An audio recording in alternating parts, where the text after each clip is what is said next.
What you're about to hear isn't just another message about kindness and unconditional love.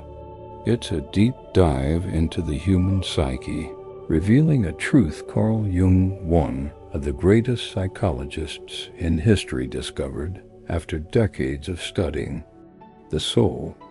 If you've ever felt that your kindness turns against you, that people mistake your nobility for weakness, or that the more you give, the less you receive, this message will show you why. Jung noticed a disturbing pattern. He saw it clearly in his patients. Those who believed they were too good were often the ones suffering the most. This video will challenge everything you thought you knew about goodness, self-sacrifice, and true strength. If this topic resonates with you, do me a favor. Hit that like button, subscribe to the channel, and share your immediate thoughts in the comments below. Let's begin this transformative journey together. But what does it really mean to be good? In today's world, we've created an idealized image of goodness. Someone who's always available, who never says no, who forgives without hesitation, and who constantly puts others before themselves. Jung realized that this version of goodness wasn't just wrong, it was dangerous. Because when we confuse kindness with self-sacrifice and see love as the absence of boundaries, we become our own executioners. Jung uncovered something deeply unsettling. The more we strive to be perfectly good, the stronger our shadow becomes. That hidden part of us we deny, suppress, and try to bury beneath layers of forced niceness. It's like trying to hold a ball underwater. The harder you push, the stronger it fights to rise. Picture your kindness as a bright light. Society teaches us that to keep that light on, we must shut off everything else, our anger, our needs, our limits. But Jung saw how flawed this idea was. True kindness doesn't come from denying who we are. It comes from embracing every part of us. How many times have you heard that voice inside whispering enough, only to silence it because a good person wouldn't think that way? How many times have you buried your anger, your frustration, your pain, thinking these feelings make you less worthy? Every time you reject these parts of yourself, you don't become better. You become more broken. This message isn't telling you to give up on being kind. It's calling you to awaken from naive kindness and transform it into something deeper, stronger, and more complete. Because true kindness isn't the absence of darkness. It's the ability to integrate every part of who we are into a whole. What you're about to uncover might shake the foundation of everything you believed about goodness. It might challenge old beliefs about love, sacrifice, and authenticity. But if you dare to listen, if you allow yourself to question what you've always taken for granted, you'll find a truth that frees you. True kindness doesn't weaken you, it empowers you. It doesn't drain you, it fills you. It doesn't make you smaller, it makes you whole. This is the dark but honest wisdom Jung left behind. To be truly good, we must first become truly whole. And that journey begins by facing the shadows we've worked so hard to deny. When Jung spoke of the shadow, he wasn't talking about something abstract or symbolic. He meant a real psychological force we all carry within us, a part of us we're taught to fear, repress, and disown. It's where we hide what we think is unacceptable. Our anger, our deepest desires, our right to say no, and our need to be seen.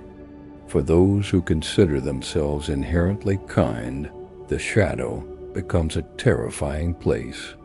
Their identity is built around being the light, always helping, never failing, being there for everyone. The thought of having a dark side fills them with dread, as if admitting it would destroy everything they think they are. But this denial comes with a heavy cost.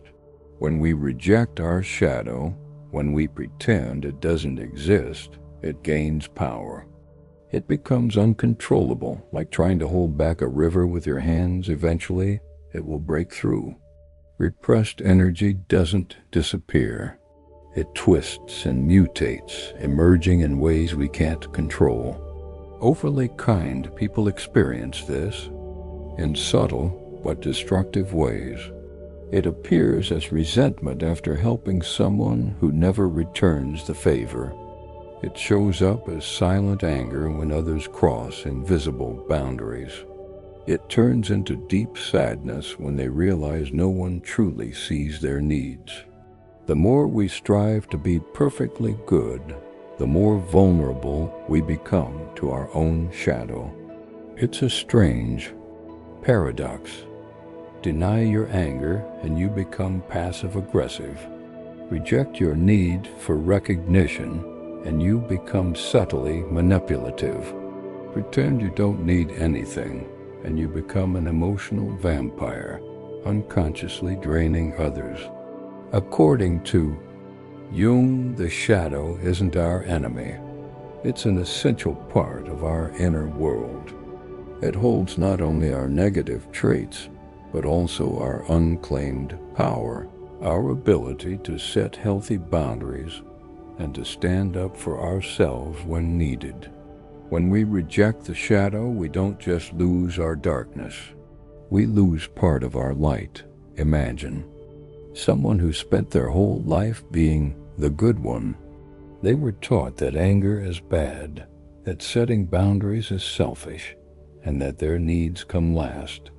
This person doesn't just suppress their anger, they suppress their personal power, their ability to say no, and their right to take up space. Their kindness becomes a self-made prison. Jung understood this isn't real kindness, it's fear disguised as virtue. Fear of rejection, fear of conflict, and fear of not being enough. Truly kind people aren't those who never get angry or never set limits. They're the ones who've learned to integrate all their parts into a coherent whole. The shadow, when acknowledged and embraced, becomes a wellspring of strength. It's like a dark garden. If we dare to enter, we'll find not just our fears, but also our deepest powers. That's where naive kindness transforms into conscious wisdom. For Jung, true spiritual work isn't about eliminating the shadow. It's about learning to dance with it. It means recognizing that our ability to feel anger is just as sacred as our ability to love, that our boundaries are just as important as our generosity, and that our need for recognition is just as valid as our desire to give. This is the first step on the path to a more authentic and powerful kindness, realizing that the shadow is not your enemy, but a part of you that has long waited to be seen, embraced, and honored. And when you finally dare to meet its gaze, you'll find that what you feared the most might be exactly what you needed to feel whole. Blind kindness comes at a cost. A cost paid not only in emotional exhaustion, but in delayed dreams, unbalanced relationships, and a half-lived life. It shows up as the constant fatigue of those who give endlessly, the silent frustration of those who suppress their own needs, and the deep loneliness of those surrounded by people who never truly see them. Think of someone who has made self-sacrifice, their identity. This person doesn't just give their time and energy. They give away essential pieces of themselves. Every time they ignore their own needs for the sake of others, they are paying with fragments of their essence. The modern martyr doesn't wear a visible crown of thorns. Their suffering takes the form of sleepless nights worrying about others, problems of relationships where they always give more than they receive, and of a schedule so full of commitments to others that there's no space left for themselves. It's a way of life that society not only accepts but praises, without seeing the deep self-neglect that lies beneath that apparent nobility. Jung observed that this pattern of self-sacrifice often has deep roots in childhood. Maybe you were the child who had to be the good one to keep peace in the family. Maybe you learned that your worth depended on how much you could do for others. These early lessons become invisible chains that bind us to self-destructive behaviors. The relationships of someone who practices blind kindness follow a predictable script. They become everyone's confidant and the unwavering support. But when they need help, they're met with an unsettling emptiness. People become so accustomed to receiving from them that they never even consider offering anything back. It's a unique kind of loneliness, being surrounded by people who know your kindness but not your heart. The exhaustion of constantly giving isn't just physical. It's a soul-level fatigue that drains not only energy but the joy of living. It's like a slow spiritual death where the person gradually loses touch with their own dreams, desires, and needs. This imbalance creates a toxic dynamic where the kind person becomes increasingly indispensable to others while becoming increasingly invisible to themselves. It's a form of codependency disguised as virtue, but in truth, it's a self-imposed prison. The cruel irony is that this excessive kindness doesn't just hurt the one practicing it. It also harms those it's meant to help. By constantly rescuing others and never letting them face the consequences of their actions, the chronically kind person stunts the growth of those they're trying to save. This behavior pattern doesn't just drain you, it breeds resentment. The resentment of someone who gave everything and received nothing in return. And when that resentment is buried under layers of kindness, it becomes a poison that slowly seeps into every relationship. This is the real cost of blind kindness. We don't just lose our energy, our time, or our peace of mind. We lose our connection to our true essence, to our deepest desires, and to our ability to set healthy boundaries. We become diluted versions of ourselves, existing mostly in service to others' needs. Integrating the shadow is not a smooth or comfortable process. It's a journey that demands courage, honesty, and the willingness to face what we've long avoided. It's like turning on a light in a room that's been dark for years. At first, what we see might be unsettling, but only by seeing clearly can we begin to put things in order and transform. This process starts with acknowledging that our excessive kindness has often been a form of avoidance. We avoid conflict, we avoid rejection, and we avoid the possibility of being judged or criticized. Behind every act of excessive kindness hides a fundamental fear, the fear of not being loved for who we truly are. Transformation requires a very particular kind of bravery. We must be willing to disappoint those who've grown used to our unconditional availability. It's like rewriting an invisible contract we've upheld with the world for years. The silent agreement has been, I'll be everything you need, and in return, you'll love me. But now the new contract says, I'll be authentic, even if that means I won't always please you. Integrating the shadow doesn't mean becoming cruel or indifferent. On the contrary, it means developing a kindness that is more powerful and real.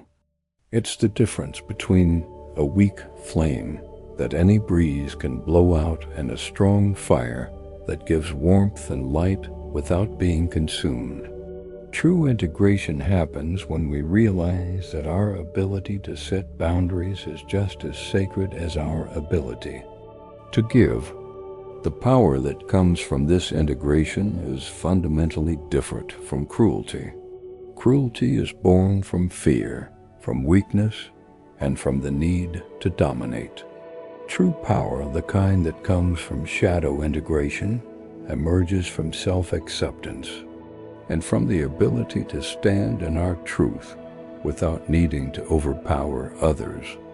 The wise kindness that arises from this journey is like a tree with deep roots.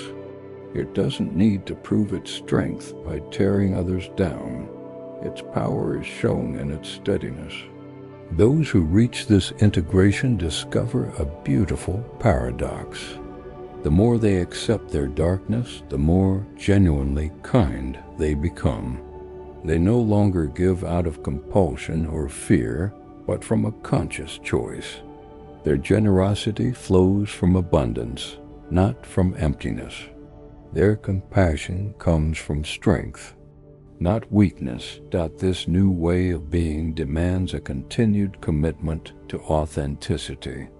It means recognizing that sometimes we will feel anger, and that this anger can serve as a compass pointing to where our limits have been crossed.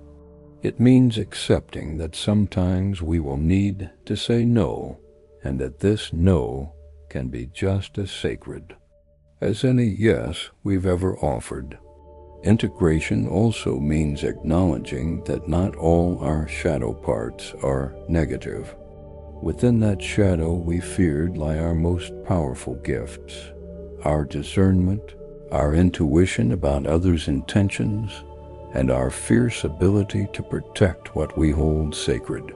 The wise kindness that comes from integration has discernment. It knows when to give and when to withhold, when to move closer and when to keep distance. It's not a kindness that spills out aimlessly, but one that flows with purpose and awareness.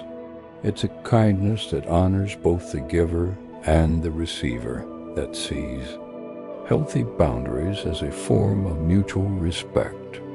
This transformation allows us to move through the world in an entirely new way.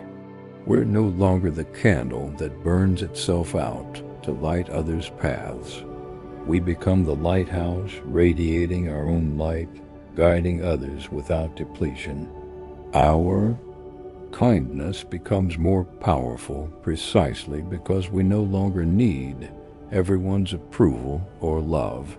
The true integration of the shadow allows us to be kind, not out of fear of being something else, but because we choose to be out of wholeness. It's a kindness that includes our strength, our limits, our ability to say no, and our willingness to disappoint when necessary. At its core, it is kindness born not from fear but from truth. The establishment of healthy boundaries is a practice Jung saw as essential to psychological development. Yet for those who built their identity around endless kindness setting, limits can feel like a betrayal of their innermost nature. This is where ancient wisdom becomes especially relevant. Boundaries are not walls that divide us from others. They are sacred lines that define where we end and where others begin.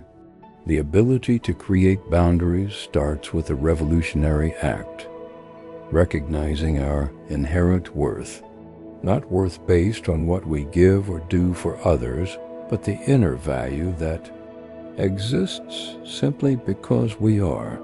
This recognition isn't selfish. It's a fundamental act of psychological honesty.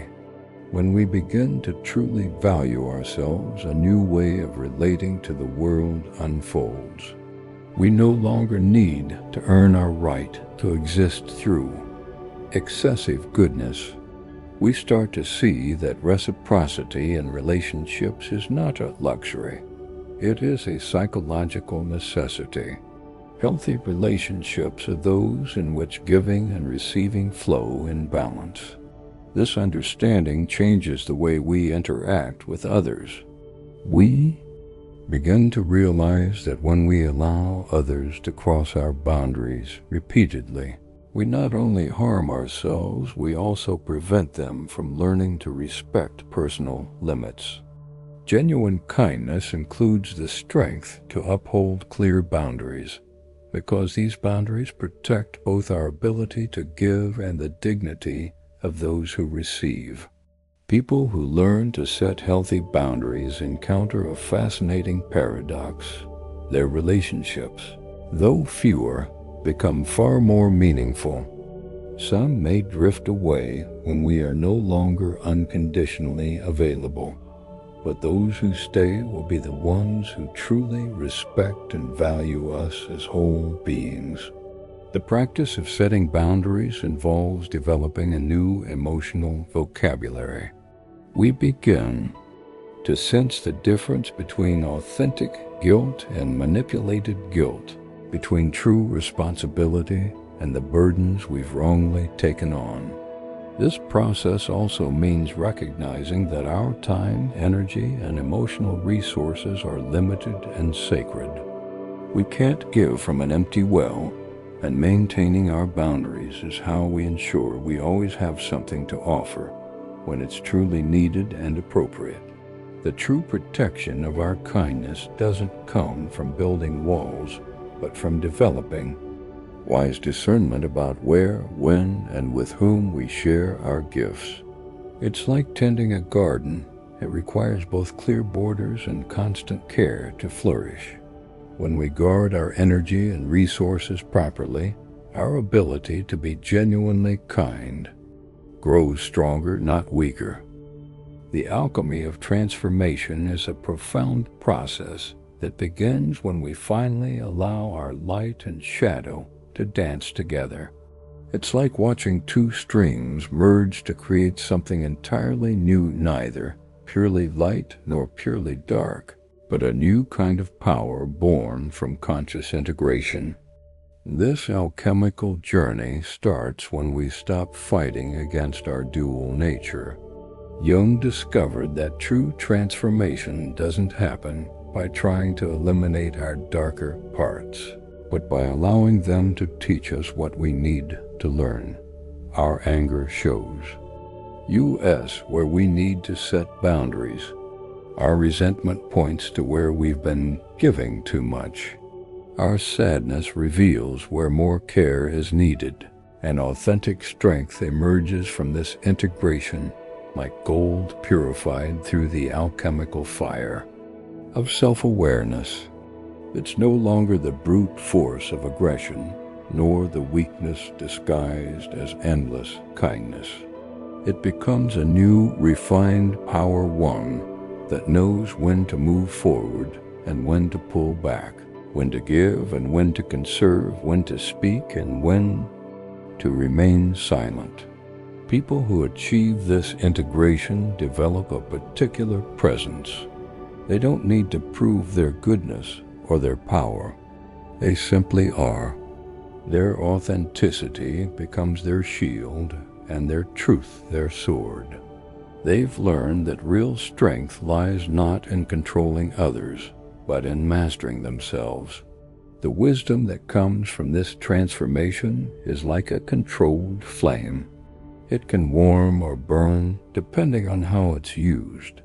Those who reach this state understand that their power isn't meant to dominate, but to protect what is sacred, including their own essence. They've learned that kindness without discernment is just as dangerous as power without compassion. This new way of being in the world demands constant vigilance, not from fear, but from awakened awareness. It's like tending a balanced garden. Some plants need more sun, others more shade, and the wise gardener knows both are necessary for a healthy ecosystem. In the same way, we learn to nourish both our light and our shadow, knowing that both are essential to our wholeness. The kindness that comes from this alchemy is a conscious choice, not a compulsion born of fear or guilt. It's a kindness that knows its worth, that doesn't need to prove itself constantly, that can say no without guilt and yes without resentment. It's a kindness that has made peace with its own shadow and therefore doesn't fear the darkness in others. This transformation is an ongoing process, not a final destination. It's an eternal dance between light and shadow, power and compassion, giving and receiving. Every day presents us with new chances to refine this balance, to consciously choose how to use our power, to be kind from a place of strength rather than fear. This personal alchemy creates a ripple effect in the world around us. When we allow ourselves to be whole, we give others implicit permission to do the same. When we show that it's possible to be both strong and kind, both powerful and compassionate, we create a new model of what it means to be truly human. The final transformation leads us to a place where we understand that real kindness is not a straitjacket that limits us, but a power that sets us free. It's not a mask we wear to be accepted, but an authentic expression of who we truly are. It's a state of being where our power and compassion flow from the same source, where our light and shadow work together to create something greater than the sum of their parts. The journey we've explored through Jung's wisdom isn't just a set of ideas. It's an invitation to deep transformation. A transformation that begins the moment we accept that our kindness doesn't have to be perfect to be meaningful, that our power doesn't have to be feared to be respected, and that our wholeness includes both light and shadow. Jung has shown us that the path to a more authentic and powerful life doesn't lie in denying our dual nature, but in consciously embracing it. When we integrate our shadow, when we allow our power and our kindness to coexist, we become more complete and more capable of creating the life we truly desire. Now, the invitation is to take the next step, to look within and ask yourself what parts of you have you been denying in the name of being good? What power have you been repressing out of fear of being less accepted? What boundaries have you been avoiding for fear of disappointing others? This is the moment to remember your kindness does not depend on your perfection. Your worth is not defined by how much you give or how much you sacrifice. Your power doesn't lessen your capacity to love, and your boundaries do not make you any less worthy of being loved. The transformation Jung invites us to make is not a destination.